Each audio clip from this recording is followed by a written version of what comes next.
To adjust the accessibility settings on the Disability Justice Project's website, you can begin by going to disabilityjusticeproject.org.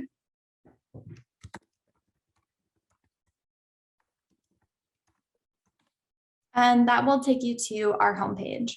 From our homepage, you can click on the tab that says Accessibility Settings. So that tab has a white circle with a black man icon in the center, and it also has white text that reads Accessibility Settings and a white underline underneath. So once you hover over Accessibility Settings with the mouse, the white line will turn gray. You can click on it and that will open the accessibility settings. You can begin to adjust the settings by changing the type size. So right now the type size is set to the default setting, which is also the smallest. The three options are default, large, and extra large. Each option is represented by an icon that is a black circle with a white letter A in it. The letter A gets larger in the large icon and even larger for the extra large icon, indicating that it is a bigger size. Right now it's set to the default type size, and you can see that that's indicated by a black circle around the icon. The default type size also has the black letters default written beneath it. To change it to a large type size, you'll click on the icon that says large underneath it and has a medium-sized A. So once you click that, the type size will get larger on the website, and you can also see it's selected because it has a black circle around it. To make the type size the largest option possible, click on the icon that says extra large.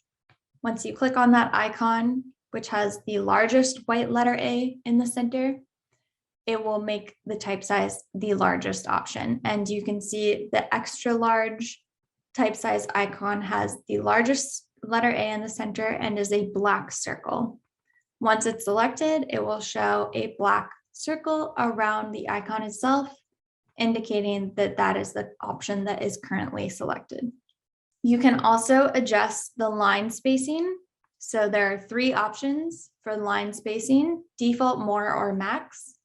Each line spacing icon is represented by a white circle with a black outline and two gray horizontal lines in the center. Those gray lines are spaced farther apart in each icon, indicating that they have more space between the lines when you select them. So right now the line spacing is set to the default option. It says default underneath the icon in black text. And you can see it's selected because it has a black circle around it. The default setting icon has two gray lines in the center that are spaced closely together. To add more space between the lines, you'll click on the line spacing option that says more beneath it in black text. Once you click on that icon, which has two gray lines in the center that are spaced farther apart, it will change the settings so that the line spacing has more space in between each line of text. To add more line spacing, you'll click on the icon that says max underneath it in black text. And you can see with that icon, the two gray horizontal lines are spaced quite far apart. Once you click on that, you'll see it's selected because it has a black circle around the icon. And you can see that the spacing between text lines on the website is now at the max amount. You can also change the contrast of the website. So right now the contrast is set to the default contrast, which is a black background with mainly white text. It's indicated by the icon that is a black circle with a white letter A in the center. You can see it says default in black text underneath, and it has a black circle around it showing that that icon is currently selected.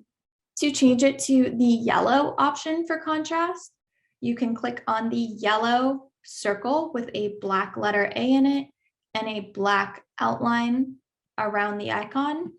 Once you click on that button, it will change the contrast so that it has a yellow background with mainly black text. You can also do a contrast that is a white background with black text. To do that, click on the icon that says white underneath in black text, and it is a white circle with a black outline and a black letter A in the center.